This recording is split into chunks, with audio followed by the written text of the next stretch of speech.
आंध्र प्रदेशातील मौर्या गावी झाला.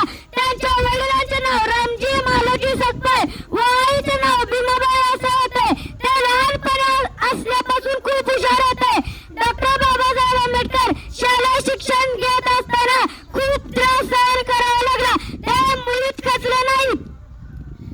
डॉक्टर बाबासाहेब आंबेडकर ते डायरेक्ट परदेशातून गेले. शिकाऊ संघटित